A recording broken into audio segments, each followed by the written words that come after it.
Boa noite a todos e a todas, sejam bem-vindos. Mais uma vez a gente se encontrando, né, pessoal, nesse período de pandemia. Eu espero e desejo que todos estejam todos bem, com saúde, e que a gente agora possa voltar a ter esse encontro e conversar um pouquinho aqui sobre a nossa matéria, né? O tema de hoje que a gente vai conversar é o primeiro reinado, página 281 do nosso livro, certo?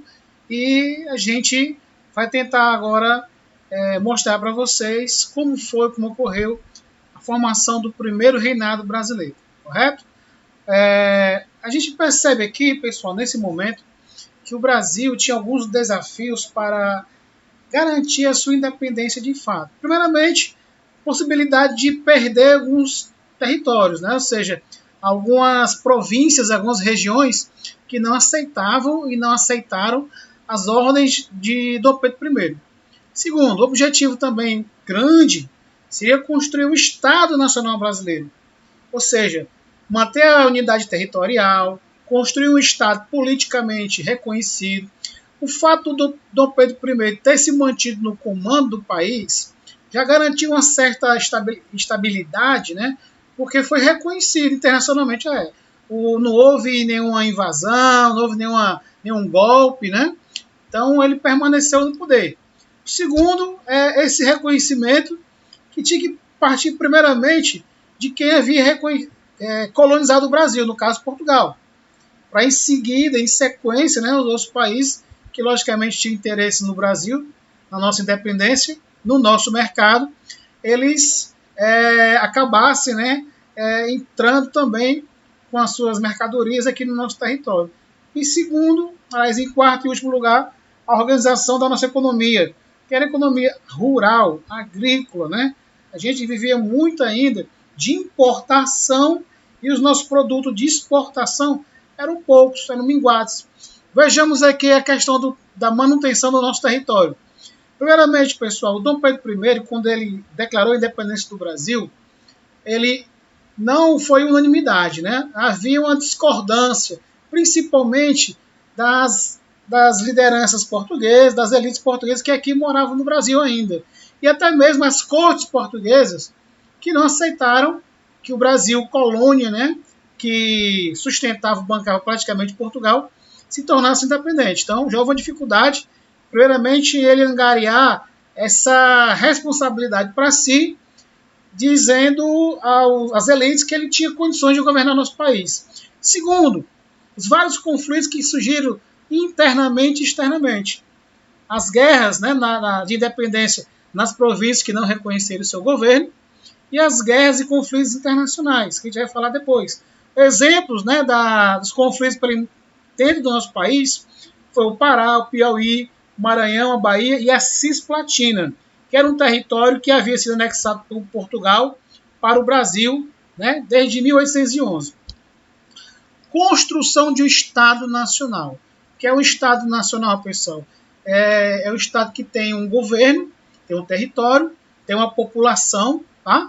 E esse Estado e esse governo é reconhecido internacionalmente. Então o Brasil ele tinha um grande caminho a trilhar até ele conseguir esse consenso internacional.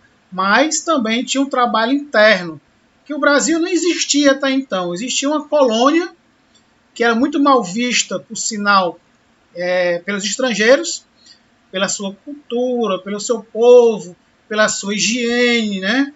Pela aparência da população, que não sentiu nenhum tipo de atração pelo povo brasileiro. Enfim, havia uma grande rejeição.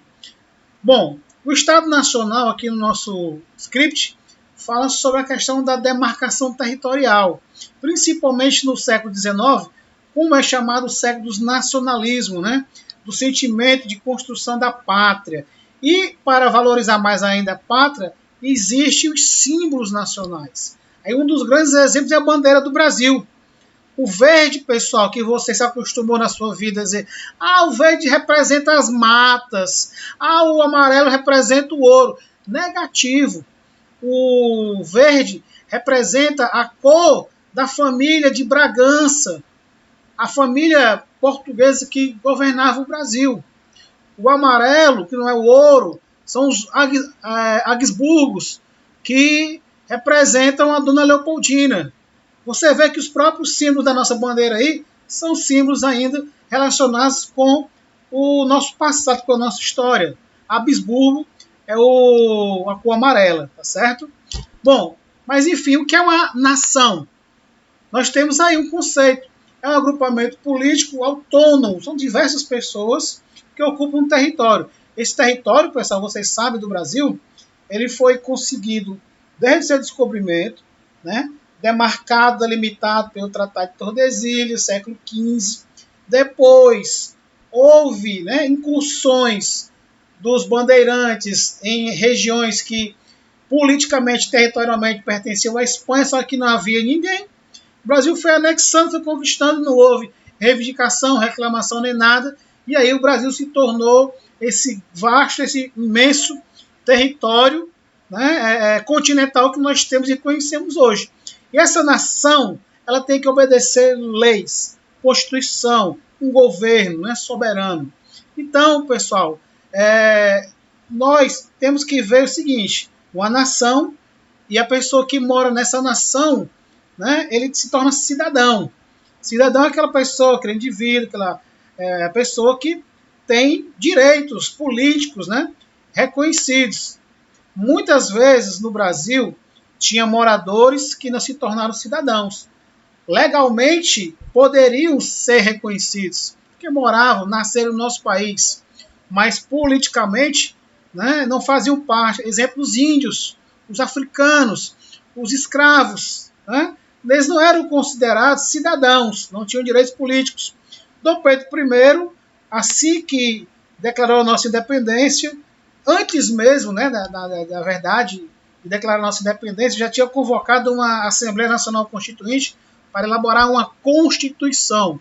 E ele tinha um projeto. Vamos ver aqui, pessoal, como essa Constituição que ele propôs. Ele queria que a Constituição fosse digna dele. Mas antes que ele recebesse o projeto, né, a Constituição pronta, finalizada, ele observou algumas coisas distratantes para ele. Né? Olha, a Assembleia foi convocada em 1822 ainda, em maio, se reuniu em maio de 1823, ou seja, um ano depois. Era composta por deputados e senadores, tá? E havia dois grupos opostos, os liberais e os conservadores. Os liberais queriam autonomia das províncias em relação ao Dom Pedro I. E os conservadores queriam que o Dom Pedro I governasse, centralizasse todas as decisões nas suas mãos. Então, esse disputa aí política ideológica, né, vai fazer todo o primeiro reinado, período regencial e o segundo reinado. Então, defendia a limitação do poder do imperador, são os liberais, e os conservadores defendiam o fortalecimento. Então, o Dom Pedro I ele se viu pressionado pela disputa política e ideológica entre dois grupos. E também pelo que ele percebeu nesse projeto constitucional, que era chamado, pessoal, de Constituição da Mandioca. Ele fechou o Congresso, né, a Assembleia Nacional Constituinte, né, ele mandou as tropas cercarem lá a reunião, é a chamada Noite da Agonia. Ele disse que ele queria uma Constituição digna dele. Tá? E ele se tornou assim, antipático, né, popularmente, porque as pessoas tinham expectativa, uma realidade foi colocar o exército, as tropas a seu serviço, a seu favor, contra os representantes do povo. Para isso, para elaborar finalmente a Constituição, ele escolheu um Conselho de Estado que outorgou, impôs a nossa Constituição. E essa Constituição de 1824, a primeira Constituição que vai durar de 1824 até 1891, pessoal, primeiro e segundo reinado, né? Ela é dividida em 4 poderes. Comumente nós ouvimos falar em 3, mas o Dom Pedro I ele exagerou, criou o poder moderador. Na prática, né, ele queria dizer que era para harmonizar os outros 3, mas não. Era para centralizar, e sempre quando havia uma discórdia, uma situação assim de disputa, né, ele tomava a decisão a favor dele, dos interesses dele ou dos seus aliados. Centralização política, tá? Ele tinha poderes para fechar o parlamento, ele escolhia os governadores das províncias, escolhia os senadores que tinha um cargo vitalício. Que eram os cidadãos? Bom, os cidadãos eram os fazendeiros, eram os comerciantes, eram os portugueses que aceitaram o Dom Pedro I governar e liderar o Brasil, mas não eram escravos, mulheres, negros, né, índios, não eram considerados cidadãos. E o critério para votar, pessoal, não era o critério universal, era o critério do voto censitário. Tá? A pessoa para votar tinha que ter uma determinada renda.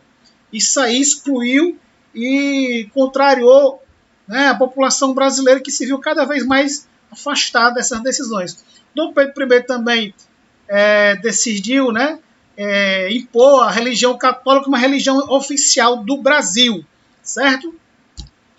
Todos aceitaram essa Constituição? Não, nem todos. Exemplo, os pernambucanos, tá? 1824, mesmo ano que o Dom Pedro I ele outorgou a Constituição, né, pessoal? Surgiu em Pernambuco a Confederação do Equador, um agrupamento de províncias insatisfeitas, né, com a exclusão política, com a dissolução da Assembleia Nacional Constituinte, os impostos, a fraqueza política da elite pernambucana. Tá? Então, vários motivos contribuíram. E você tem aí Ceará, Rio Grande do Norte, Paraíba, Pernambuco e Alagoas, que criaram um movimento separatista, elitista também, tá? E republicano. Conclusão, foram dedurados, presos, né? E acabaram sendo executados. O Frei Caneca é um dos líderes desse movimento, ele acabou sendo fuzilado porque nenhum carrasco se apresentou para executar a pena dele. Bom, o Brasil teve seu reconhecimento, sim, da independência, primeiro pelos Estados Unidos, né, porque era colônia também e tinha interesse no Brasil, o México, Portugal, com a sua famosa indenização, e a Inglaterra, com a renovação de vários tratados favoráveis a ela. Tá? E aí o Brasil começou a organizar a sua economia, a trancos e barrancos. Né? Os cofres do Banco do Brasil estavam vazios, até porque os gastos com a Confederação do Equador, os gastos com a repressão às províncias rebeladas, né? E aí o fundo do poço cada vez mais fundo, porque o Brasil recorria a empréstimos da Inglaterra e fornecia esses produtos para comercialização, café, o açúcar, o algodão, o fumo, né? E se mantinha aí no país escravocrata. Aí nós temos também a crises que favoreceram o problema do primeiro reinado.